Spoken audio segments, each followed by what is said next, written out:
Dante, pang ilang postponement na ba yan ng barangay at SK elections kung sakaling maipapasayang panukala?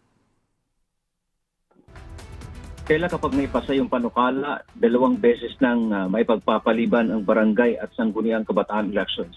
At kaugnay po niyan, tutol ang National Citizens Movement for Free Elections o NAMFREL sa panukala na naglalayong ilipat ang petsa ng barangay at sangguniang kabataan elections o BSKE mula sa November 2, 2026 patungong November 2028.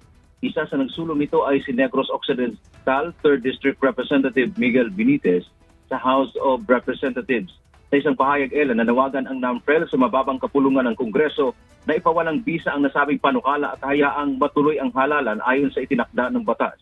Sabi ng NAMFREL, ang pagkakaroon ng regular na pagpapalit ng pamumuno ay para sa check and balance sa pamamahala sa antas ng mga barangay. Binigyan din ng grupo na ang BSKE ang pinakamadalas mantala sa kasaysayan ng bansa at ang bawat pagpapaliban ay ginagawang normal.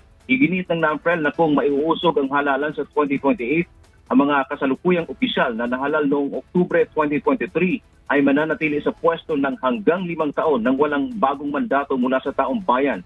Bagamat kinikilala ng grupo ang mga hamong pang-ekonomiya tulad ng inflation at gastos sa enerhiya, naniniwala silang mas matimbang ang panganib na dulot ng muling pagpapaliban sa usapin ng pananagutan o accountability sa lokal na antas.